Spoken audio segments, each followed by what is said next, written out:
Olá, irmãos queridos, bem-vindos a mais um podcast Partilha entre Irmãos. A comunidade Bom Pastor está aqui de braços e coração abertos para acolher você, para a gente mergulhar um pouquinho mais na palavra de Deus, juntos, aprendendo, descobrindo coisas novas que a palavra transmite para a gente. Cada vez que a palavra de Deus é lida, é partilhada, alguma coisa a gente percebe de um jeito novo, de um jeito melhor. Então, vamos fazer isso mais uma vez hoje. Laura Beatriz, minha irmã, tudo beleza? Tudo caminhando? Padre Antônio, na alegria e na força do Espírito Santo. Padre Antônio, o senhor sabe que agora, assim, mais uma vez, quando o senhor falou assim de uma forma tão bonita, partilha entre irmãos, como a gente precisa, né, aprender isso. Às vezes a gente quer guardar só pra gente, não quer. Então caiu tão bem, caiu tão bem ouvir o senhor falar. Acho que essa palavra já ajuda a nos dar um entendimento, né, Padre Antônio? Eu achei legal, Laura, um dia desse a gente estava na missa e lendo o livro de Atos dos Apóstolos, que está acompanhando a gente todo esse tempo da Páscoa, né? E tinha um pedacinho que eu achei muito legal, assim. Falava do trabalho dos apóstolos em Jerusalém, e aí, de repente, lá no finalzinho da leitura, dizia assim, e a palavra de Deus crescia. Aí essa frase me chamou a atenção, porque não diz assim, a igreja crescia, ou o número de pessoas crescia, a palavra de Deus crescia. Eu lembrei que os padres da igreja, que são os autores cristãos, né, dos primeiros séculos, eles tinham palavras parecidas com essa. Eu não lembro, mas eu acredito que é São Gregório Magno que dizia que a palavra cresce à medida que ela vai sendo acolhida, compreendida, e eu vou agora dizer uma outra palavra que ele não disse, mas eu acho que ele poderia dizer, e compartilhada. A palavra de Deus é sempre a mesma, a revelação de Deus já nos foi oferecida, mas quanto mais a gente se debruça sobre a palavra, quanto mais a gente busca compreendê-la e compartilha a palavra, ela cresce dentro da gente, ela cresce entre a gente. Ela toma espaços que antes em nós estavam ocupados pelos nossos pensamentos humanos, pelos nossos raciocínios humanos, e de repente a palavra de Deus transforma tudo isso. Ela toma esses espaços e cresce na gente, faz a gente pensar do jeito de Deus, sentir do jeito de Deus. Então caiu muito bem em mim ler aquela frase, a palavra de Deus crescia. Falei, rapaz, que coisa legal, porque podiam ter dito o número de cristãos crescia, mas não foi isso que disseram, né? Então, cada vez que a gente se encontra para partilhar, para ler juntos, a palavra de Deus cresce. Porque ela cresce dentro da gente, ela cresce no relacionamento da gente. Então, sem deixar de ser sempre ela mesma, palavra que vem de Deus, ela toma espaços dentro de nós. E isso faz toda a diferença. Padre Antônio, então, com isso que o senhor falou, eu preciso pedir ao senhor para que a palavra do evangelho desse domingo, eu preciso que ela cresça em mim. Um desejo profundo foi essa palavra do Evangelho de São João. Aliás, eu nunca tinha me dado conta que, além da epístola, no Evangelho ele chama a gente de filhinhos, né?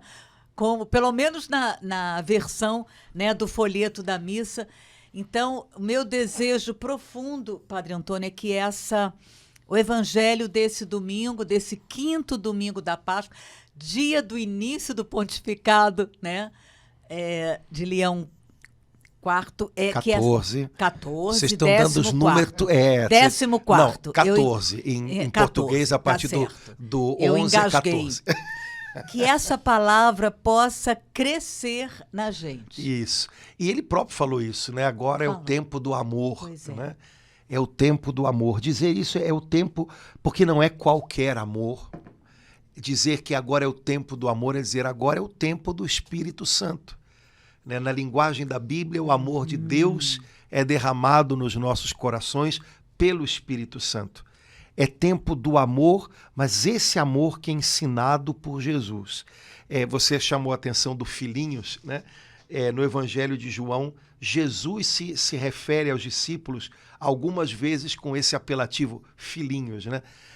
Nesse contexto do Evangelho do domingo, que é o contexto da última ceia, essa palavra tem um sentido ainda maior, né? O modo dele se referir aos discípulos tem um peso ainda maior. Primeiro, porque Jesus pode chamar a eles e a todos de filhinhos, porque ele é Deus. Então, de algum modo, nós somos feitura dele, né? Nós somos criação dele.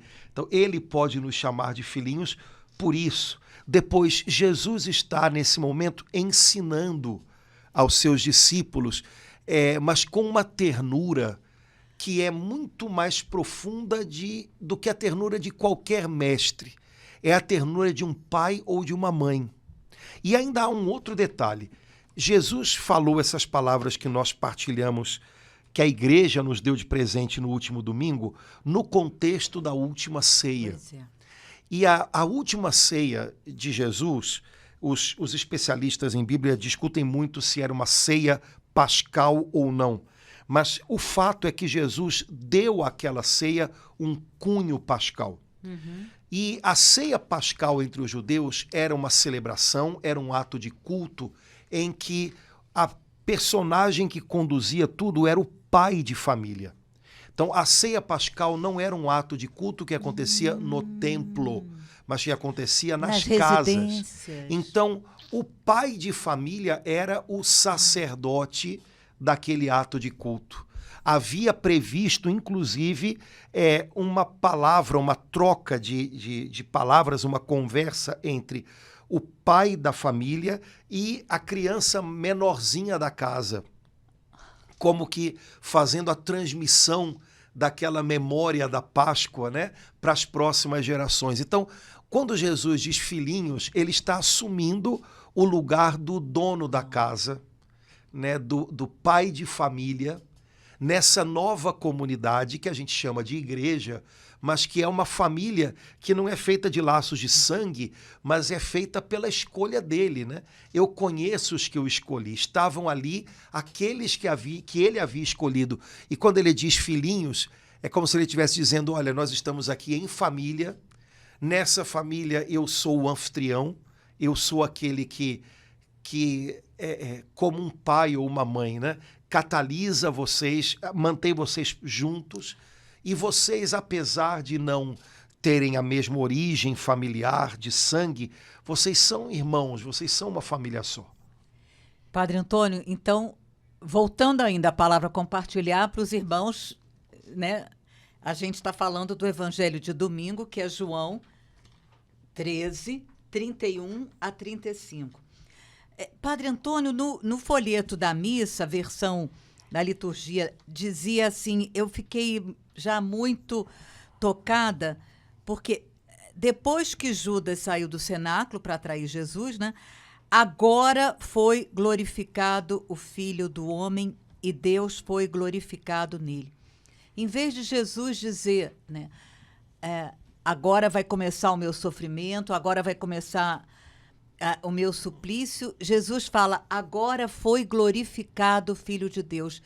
Isso me dá, assim, me faz entender a dimensão que Jesus dá. A gente sabe disso, mas lê isso aqui domingo na missa, a dimensão que Jesus dá ao sofrimento dele e me fez pensar no sofrimento de cada um de nós, né?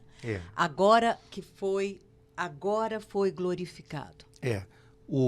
No Evangelho de São João, a glorificação de Jesus e a hora de Jesus falam sempre do mistério da Páscoa de Jesus, de modo especial a sua cruz.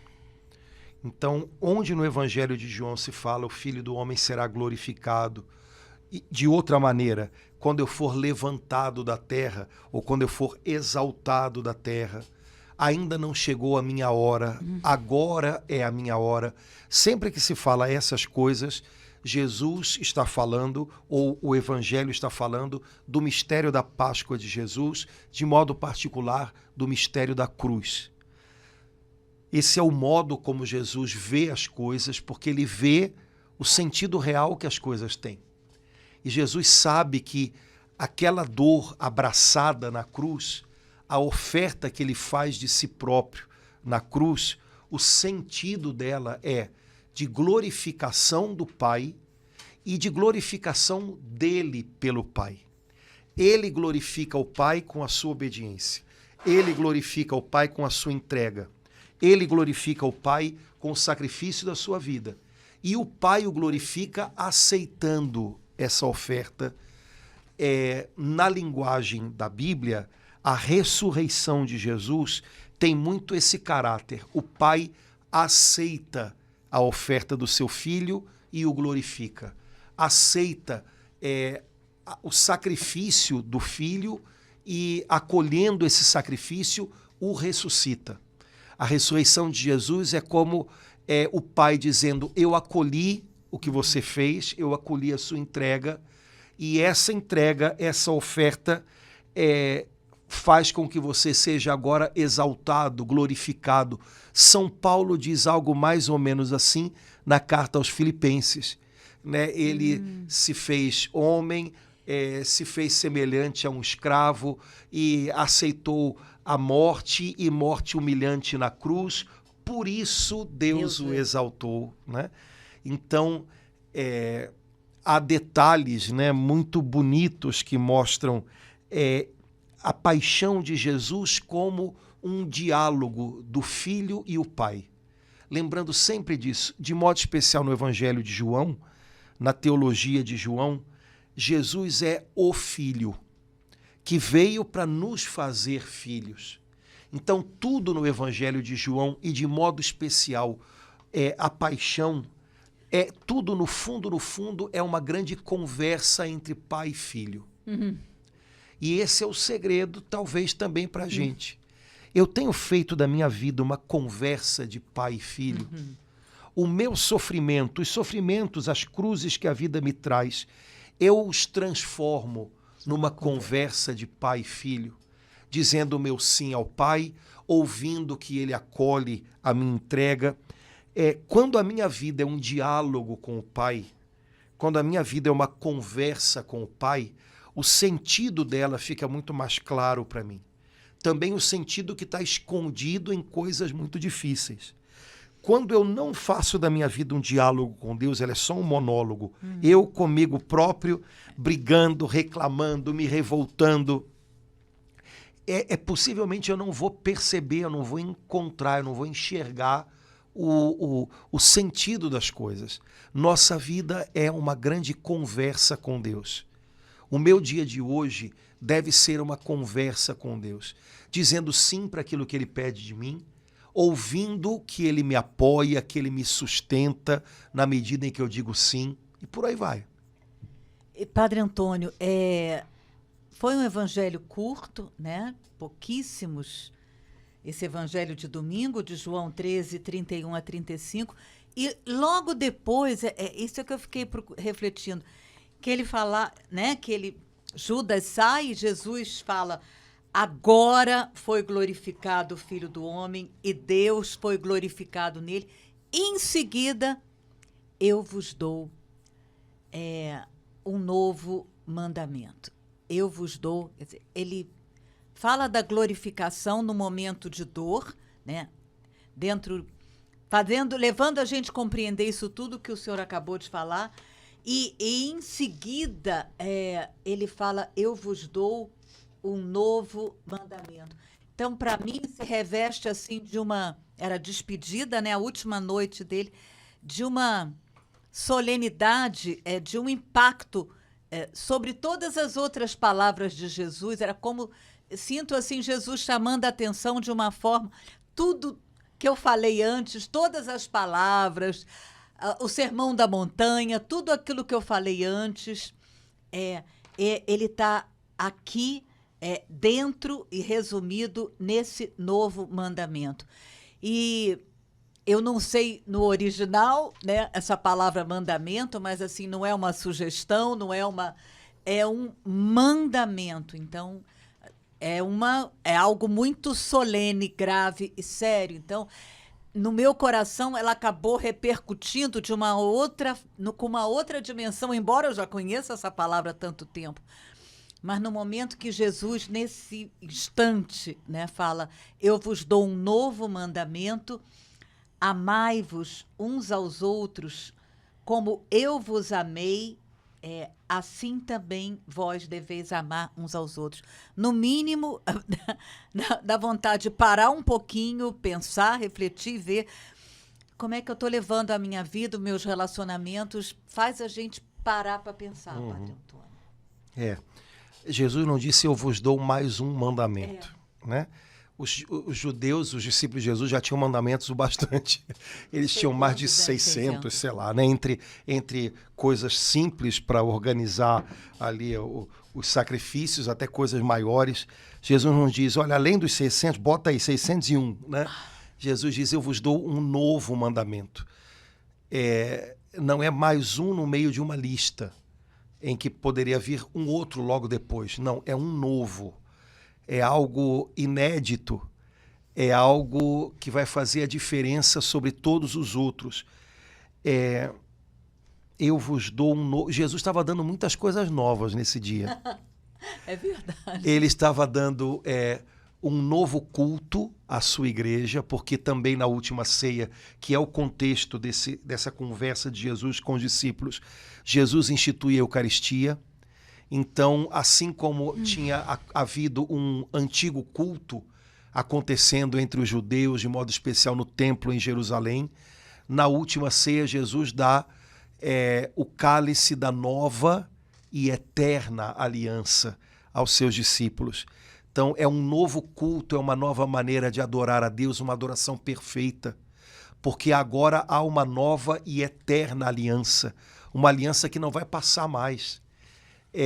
Nessa nova aliança, nós temos, nesse novo relacionamento com Deus, nós temos uma nova vida. Jesus dá a vida dele por nós para que nós tenhamos uma nova vida com Deus. Agora, essa nova vida com Deus, ela só pode ser vivida na medida em que ela é informada, ela é preenchida pelo novo mandamento. Ou seja, o novo mandamento deve ser um mandamento que permeia toda a nova vida do cristão. Não é mais uma coisa a ser feita no meio de outras, mas é a alma de tudo que deve ser feito. Amai-vos como eu amo vocês. Esse mandamento é um mandamento que, de alguma maneira, dá forma ou dá sentido a todas as outras coisas, né? Como você bem lembrou, é um mandamento, não é uma sugestão. No reino de Deus, ele reina e ele tem uma vontade a compartilhar conosco. A nossa parte é aprender qual é a vontade dele e nos alegrarmos em fazer a vontade dele. As nossas vontades são múltiplas, às vezes conflituosas umas com as outras, né? Confusas. A vontade dele é santa, agradável, perfeita. Pois então, qual é o segredo? Que eu aprenda a vontade dele e que eu me adeque à vontade dele. Ele não quer nenhum tipo de mal, né? Tudo que ele quer é perfeito. Pois então, se eu aprendo a querer o que ele quer e fazer o que ele quer, eu encontro paz. Mandamento tem a ver com isso. Para muita gente, mandamento tem a ver com algumas normas, que parece até norma de trânsito. Mas por que eu não posso pegar aquela mão? Por que eu não posso pegar aquela faixa? E não é isso, né? Mandamentos são janelas pelas quais Deus mostra para a gente a vontade do coração dele. E quando a gente aprende isso e quando a gente obedece, o coração da gente é transformado, encontra paz dizendo sim a Deus. Então é um mandamento. Os mandamentos do Senhor, ou o mandamento do Senhor, eles não caem em desuso, eles não caem, né, não se tornam como mandamentos humanos, às vezes alguma coisa que tem que ser reformada ou descartada. Os mandamentos de Deus são perfeitos, né? Então, essa palavrinha, a gente não deve ter alergia a ela, não. Padre Antônio, o senhor falou, aí para mim uma palavra saltou, a palavra, o senhor falou obedecer, então eu vou fazer para o substantivo a palavra obediência, né? Tem aquela palavra tão forte, Jesus obedeceu. até a morte, morte de cruz. Assim, a palavra mandamento está ligada diretamente, não existe mandamento sem obediência, né? Então, a obediência cristã, a obediência bíblica, que não é essa de lei, né? Embora ela exista também, né? A gente tem uma obediência civil, mas a obediência bíblica há ainda uma resistência, mesmo no meio cristão, né, Padre Antônio? Mesmo entre nós que participamos da missa a cada domingo, quando não no meio da semana também, essa palavra obediência ainda a gente tem mais ainda, eu acho, do que com a própria palavra mandamento, né? Acho que a gente precisava, assim, compreender melhor, não sei se o sentido etimológico, porque tem tudo a ver. Sem a obediência cristã, fica uma letra bonita, né? Um texto bonito esse evangelho. Sim. Na verdade, Laura, na carta aos Romanos, Paulo diz que foi pela obediência de Cristo que nós fomos salvos. Pela desobediência de Adão nos perdemos, pela obediência de um só, né, muito mais agora, né, temos vida. Então, é interessante porque nós fomos salvos por Cristo, certo?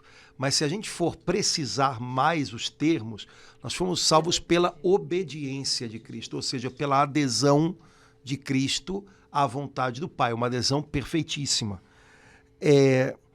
Na verdade, o problema nosso com obediência não é porque o que Deus nos pede nos seus mandamentos seja algo insensato.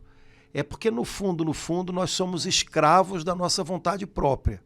E qualquer coisa que nos desinstale um pouco mais disso nos incomoda profundamente. Não é por sensatez, é por escravidão. É por escravidão. E você sabe que existem aquelas histórias que o pessoal conta, né, dos passarinhos que, mesmo que estejam presos numa gaiola de ouro, estão dentro de uma gaiola, né? Então, nós estamos presos, apesar de termos sido libertados disso por Cristo, né? Mas a impressão que, olha, nós estamos presos em gaiolas de ouro fictícias. Isso é que é incrível, né? Porque se a gaiola ainda estivesse lá, ok, mas ela não está mais lá, né? O poder que a minha vontade própria tem de me escravizar, ele foi vencido por Jesus. Mas é como se fosse algo que foi tão arraigado na nossa natureza pecadora, né? Na nossa natureza ferida pelo pecado, que aquilo ali ficou para a gente, sabe? Então, há uma ilusão de que eu só vou ser livre, eu só vou ser feliz de fato, se eu der vazão à minha vontade própria o tempo inteiro. Quando, na verdade, para que eu seja livre, eu tenho que sair da gaiola de ouro, eu tenho que sair, né? Só que isso exige disposição para sair, coragem para sair, né? A segurança da gaiola de ouro, né? Deixada para trás, enfim.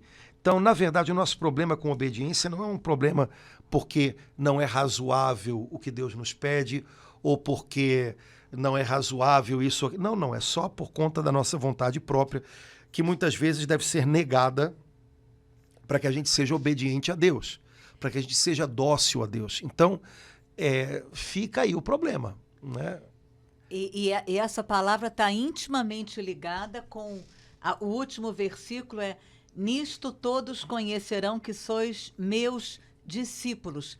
Então, a palavra discípulo está intimamente ligada com a palavra obediência, né, Padre Antônio? Lá em casa, lá domingo na igreja, né, eu bati muito nessa tecla do discípulo, porque me parece que existe uma mudança que tem que acontecer, talvez na mentalidade da gente, com relação ao nosso relacionamento com Jesus, né? Porque para muitas pessoas ser cristão significa admirar Jesus. Sabe aquela história de carioca? Jesus é o cara, né? E eu admiro Jesus. Não, ele é especial, ele é fora de série, ele é diferente de tudo.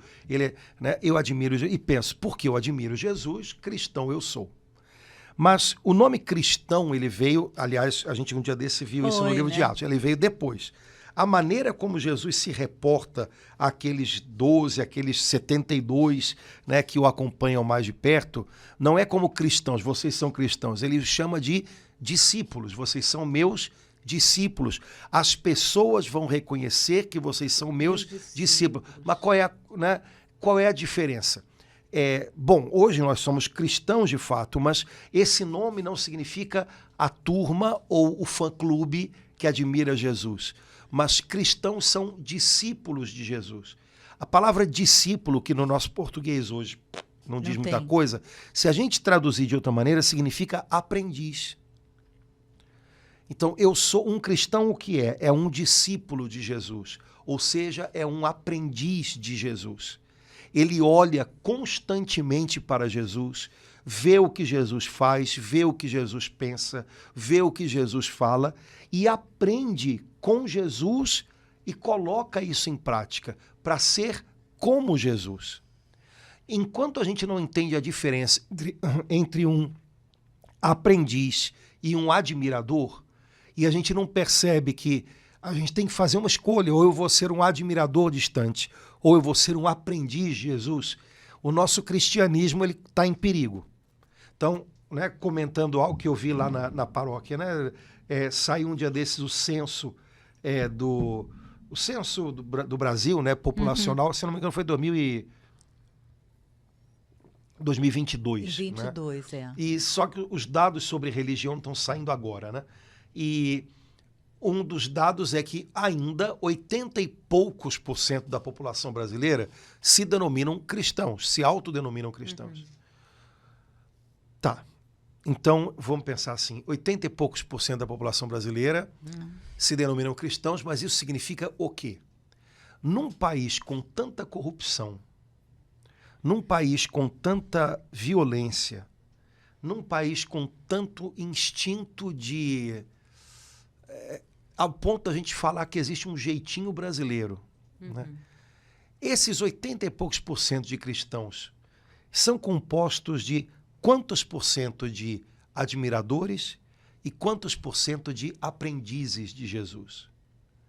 Eu acho que a maior parte desses 80 e poucos % de brasileiros cristãos ainda não percebeu que, se são cristãos de verdade, não podem ser só admiradores de Jesus. Tem que ser aprendizes de Jesus. Tem que aprender o que importa a Jesus, como Jesus ama, como Jesus pensa, como Jesus fala, como Jesus se comporta com o outro e aprender a imitá-lo. E, Padre Antônio, deixando assim essa palavra discípulo, cair assim, com toda abertura de coração na nossa vida, na nossa mente, em todo o nosso ser, significa que, deixando mesmo, hoje Jesus tem algo a me ensinar, concretamente. Hoje eu posso chegar à meia-noite, boa noite, Jesus, anjo da guarda, abençoa a minha noite, e ter aprendido algo de Jesus, ou passar um dia e mais 2 e não ter aprendido nada. Exato. Admiradores de Jesus não fazem o que um cristão deve fazer, que é ser sal da terra e luz do mundo. Aprendizes de Jesus fazem a diferença nesse mundo. Tanto é que Jesus diz, nisto reconhecerão que vocês são meus discípulos. Não no fato de vocês me admirarem, não no fato de vocês dizerem de mim que eu sou especial, mas no fato de vocês aprenderem a amar do meu jeito e fazerem isso. É nisso que as pessoas vão reconhecer que vocês são meus discípulos. Tudo que vocês falam não é o bastante para que as pessoas reconheçam que vocês são meus discípulos. Pode ser o bastante para que elas reconheçam que vocês me admiram, mas que vocês são aprendizes meus, elas só vão reconhecer no que elas virem vocês fazerem, se for parecido com o que eu faço, se for parecido com o modo como eu sou. Portanto, aprendizes de Jesus, discípulos de Jesus, transformam o mundo, transformam o lugar onde estão, transformam a sua cidade, o seu país.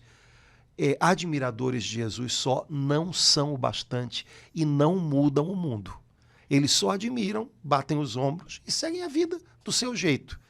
Os aprendizes de Jesus olham para Jesus, aprendem com ele, são corrigidos por ele, aprendem a fazer algo melhor, mais certo com ele. E aí, quando caminham no meio do mundo, vivem aquilo que aprenderam com o seu mestre. Aí sim mudam esse mundo. E eu só posso aprender, para mim ficou muito claro assim, hoje Jesus tem algo concreto para me ensinar. Eu quero ouvir, eu quero aprender. Eu só posso perceber isso assim na oração e com a palavra, né, Padre Antônio? Eu não posso perceber isso consultando o Instagram. Eu tenho que saber estar atenta, porque com muita facilidade eu preciso de um mínimo de atenção a ele, de me voltar para ele, para saber o que eu preciso aprender hoje. Sim, ter esse coração de aprendiz, né? Olha como muda a maneira como a gente lê a Bíblia, como a gente reza. Se eu vou ler a Bíblia, eu vou rezar, porque é uma obrigação, porque afinal eu sou um admirador de Jesus, se eu não fizer isso, sei lá, cai um raio na minha cabeça, né? Ou, olha a diferença, eu sou um aprendiz de Jesus e hoje eu preciso aprender algo dele que traga luz para a minha vida.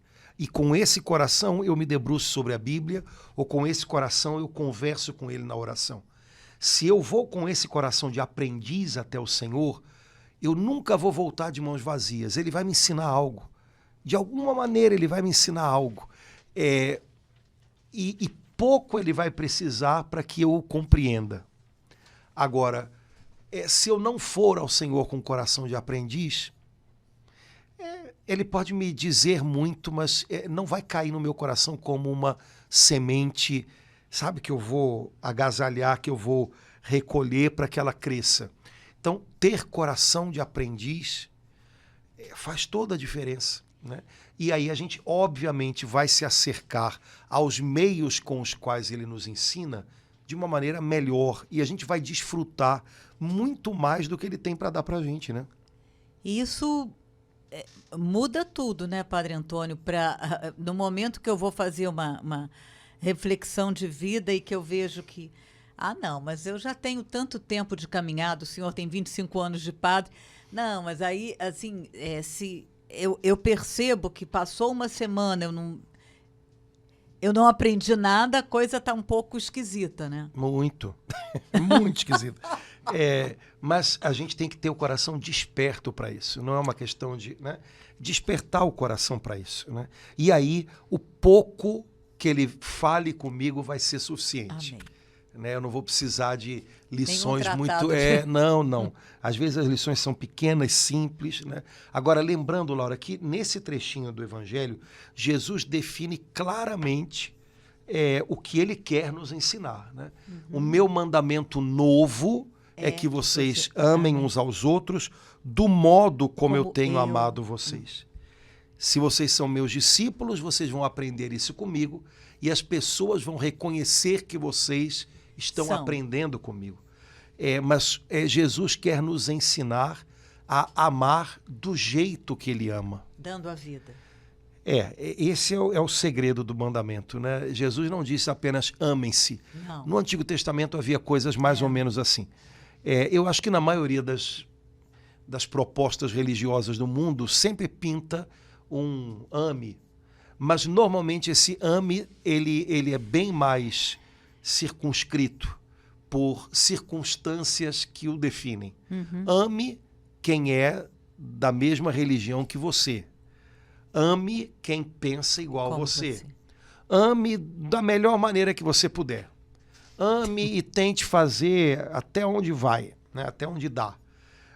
O novo mandamento tem uma dimensão, ele é de um tipo que joga por terra todas essas circunstâncias. Amem, aprendam comigo a amar do jeito que eu amo. E aí esse monte de coisas cai, né? Não há pessoas que eu tenho o dever de amar e outras pessoas que eu tenho o direito de não amar. A medida do meu amor agora não pode ser, por exemplo, a minha comodidade. Não, eu fiz até onde eu achei que dava e também não quero me apurrinhar demais com isso. Não, a medida do meu amor é o amor dele. É o amor que ele põe na minha vida e que agora eu devo transbordar. Porque não é algo que... não é um amor meu. Eu vou amar agora tanto, tanto, tanto que eu vou ser generoso no amor e tal. Não. Se for sempre só o meu amor, a minha capacidade de amar, um amor do meu tipo, vai ser sempre algo meio confuso. Porque o nosso amor humano, se ele não for purificado por esse amor que Jesus põe dentro da gente, através do Espírito Santo, ele vai estar sempre misturado com um monte de coisas. E ele vai estar sempre numa medida mais econômica, vamos dizer assim. Porque a nossa natureza, ela puxa mais para mesquinhez do que para generosidade. Uhum. Então, se não for o amor que ele põe em mim, que purifica o meu amor humano, que eleva o meu amor humano, só o que é meu nunca vai ser o bastante. E normalmente vai estar misturado com muitas coisas. Na medida em que eu aprendo a amar com ele, olhando para ele, do jeito dele, recebendo dele o seu Espírito Santo, ele purifica o meu amor humano, ele eleva o meu amor humano, ele dilata esse amor nas medidas que só ele pode me dar. Então, eu não vou amar só quem já é meu, né? Minha família, meus não sei o quê. A gente tem muito isso, né? Não, eu tenho que amar a minha família. É claro que você tem que amar a sua família, mas o amor de Jesus, ele dilata um pouco mais o seu coração. Então você, de repente, descobre que você é capaz de amar também, talvez quem não é tão íntimo, mas você é capaz de olhar para essas pessoas e ter compaixão delas ou se alegrar por elas. Isso é amor, né? E por aí vai. Quer dizer, o amor de Jesus, ele purifica o nosso amor e dilata o amor. Purifica porque nosso amor humano, sozinho, ele é amor, mas ele vai misturado com ciúme, com cobrança, com expectativa. Jesus purifica tudo isso, né? E esse resumo da ópera, nisto conhecerão que sois meus discípulos, e aí ele retoma, ele repete, se vos amardes uns aos outros, quer dizer, não é por um cordão, né, que eu use, ou com uma camiseta de Nossa Senhora. Admirador. Dá para ver que a gente é um admirador de Jesus, né? Eu já comentei uma vez aqui, eu acho que, não sei se foi com você aqui, mas eu gosto muito de ícones, eu gosto muito de Santa Gema Galgani. Então, toda vez que eu faço aniversário ou que tem alguma coisa, me dão mais uma Santa Gema. Minha casa está virando o museu da Santa Gema Galgani. Isso significa o quê? Do ponto de vista da fé, muito pouco. Significa que eu gosto dela e que as pessoas sabem disso e que me dão coisas que lembram a ela. Ponto. Tem que ir um pouco além disso. Ora, eu estou falando de uma pessoa que é uma inspiração, mas que não é o modelo primeiro e último da minha vida, que é Jesus. A respeito de Jesus é o mesmo. Eu posso ter cordões bonitos, eu posso ter ícones bonitos sobre Jesus, né? Pinturas bonitas de Jesus na minha casa.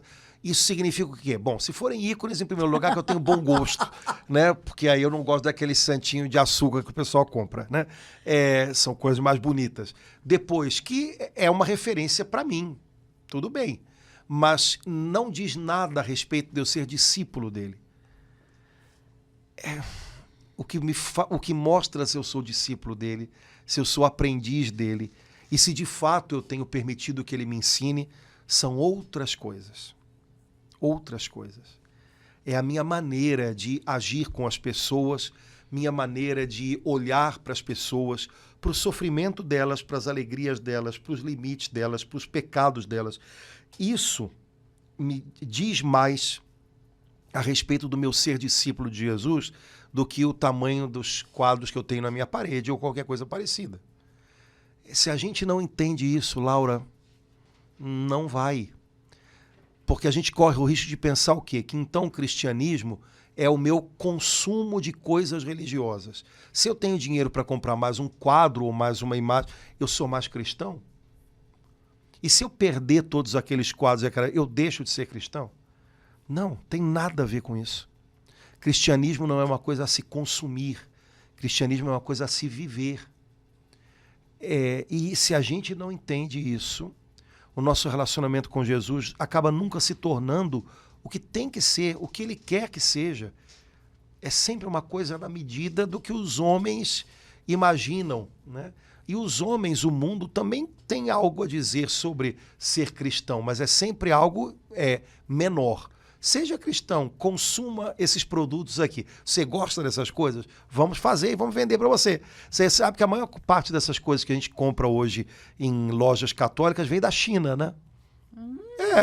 Essas imagens de resina e tal, a maioria vem da China. Eu fico imaginando o que passa na cabeça de um chinês quando ele olha aquilo. Porque ele está fazendo ali... Quem é esse cara? Eu espero que pelo menos ele se pergunte e procure a resposta. Já seria ótimo, né? Mas é produto chinês, cara, made in China, né? Não tem muito... Né? Então, não é isso, né? O que Jesus tem a dizer para nós sobre o relacionamento dele conosco e vice-versa é bem mais profundo que isso. Padre Antônio, por isso é que nessa dimensão, o Papa Leão, no domingo, falou: agora é a hora do amor. Eu acho que ele falou com tanto peso, né? Com tanta propriedade. Agora é a hora do amor e da unidade. Né? Porque isso tem a ver com relacionamentos. O Papa Bento XVI, ele sempre lembrava isso. Uma encíclica dele, eu não vou saber qual é, mas eu acho que é Deus Caritas Est, eu acho que logo no primeiro parágrafo ele diz isso. No cristianismo, tudo é um relacionamento. Relacionamento com alguém vivo, que é Jesus, um relacionamento novo com as pessoas ao meu redor, porque o meu relacionamento com Jesus transforma tudo. Em primeiro lugar, o meu relacionamento com as pessoas. Então, no cristianismo, tudo é vida, é relacionamento. E tem a ver com amor, tem a ver com unidade, não com coisas. Né? A gente tem que tomar cuidado para não subordinar os valores mais importantes a coisas que são secundárias. Né? E me parece que quando Jesus faz esse apelo ao amor, mas não a qualquer tipo de amor, ao amor que ele traz aos nossos corações, o amor que ele tem a ensinar para a gente. Me parece que quando Jesus põe isso como seu novo mandamento, ele está trazendo a gente para essa dimensão de vida. Né? E volta e meia a gente tem que lembrar disso, porque a gente vive num mundo que nos despersonaliza demais, que nos faz esquecer que a nossa vida é feita de relacionamentos. Parece que a nossa vida é feita de coisas, coisas a conquistar, coisas a comprar, coisas a fazer, né? Quando, na verdade, são relacionamentos. Jesus traz a gente de volta para isso. E talvez aprender com ele esse tipo de amor seja parte dessa transformação da nossa vida. Eu não sei se você pescou, Laura, mas a segunda leitura da missa de domingo acredito, eu ia começar. É um trechinho do livro do Apocalipse, e lá no final Jesus, né, diz: eu faço novas todas as coisas. O novo mandamento de Jesus faz esse trabalho de renovar todas as coisas. O Frei Cantalamessa, uma vez pregando sobre essa passagem, ele dizia assim: Jesus não falou, eu faço coisas novas a toda hora.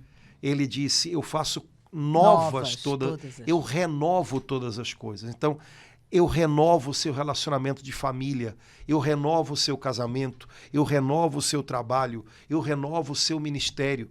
Jesus é capaz de renovar tudo.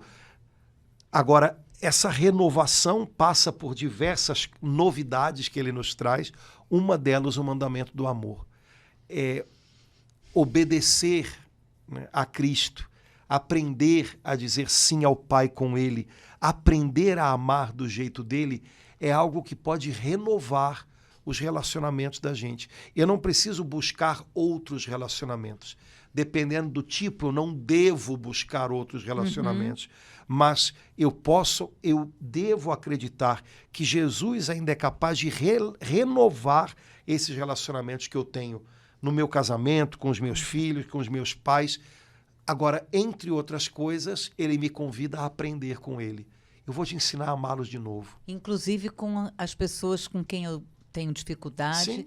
que me são difíceis, ou talvez eu seja difíceis para elas. Né? Eu vou te ensinar a amá-las de novo. Glória a Deus. Eu vou te ensinar a amá-las melhor. Amém. Eu vou te ensinar a olhar para elas do jeito que eu olho. E o segredo é que a gente tem que estar com a atenção voltada para ele. Porque nós somos discípulos dele, não dos não outros. do outro. Amém. Eu não olho para o outro para repetir com o outro o que ele faz comigo. Eu olho para Jesus para repetir com o outro o que Jesus faz com a comigo. gente. Né? Então, se eu tiro os olhos de Jesus por um instante, vou bater na tecla de novo, porque eu acho que isso é essencial. Se eu sou um admirador de Jesus, de vez em quando eu olho para ele e digo, é o cara. Tiro os olhos dele e volto a olhar para o que eu quero. Se eu sou um aprendiz de Jesus, todo o tempo eu estou com os olhos nele. Eu estou com os olhos nas mãos dele para ver como é que ele faz para repetir. Então, o segredo é esse, né? Manter a atenção em Jesus e não nas topadas que a gente dá uns com os outros, porque senão... Não, Deus. Não na hora funciona. da topada aí é que eu tenho que olhar para ele mesmo. Exatamente, né? Então, Laura, vamos parando por aqui, senão a gente fala muito e o pessoal vai embora. Tá bom. Mas acho que valeu. É um evangelho belíssimo, né? É o coração do evangelho, né? Não tem como dizer outra coisa, né? É o coração do coração de Jesus. Então, o coração do coração de que Jesus. o Senhor nos dê a graça de dar atenção a essas palavras. Não são palavras corriqueiras, né? A gente ouve tanta coisa todo dia, mas essas palavras elas devem ser o centro da nossa vida, né? Então, que a gente dê ouvidos atentos a elas e que elas possam iluminar, quem sabe, a maneira da gente viver no dia de hoje. Amém. Né? Renovando, fazendo novas. Deixando ele fazer nova todas as coisas na gente, né? Amém. Beleza? Gente, obrigado pela companhia. Tamo junto. Um abração. Olha, se você gostou, curte, compartilha, comenta. Se você não gostou, também, porque aí a gente vai tentando chegar mais longe, tá bom? Um abração, gente. Até logo. Tchau, irmãos.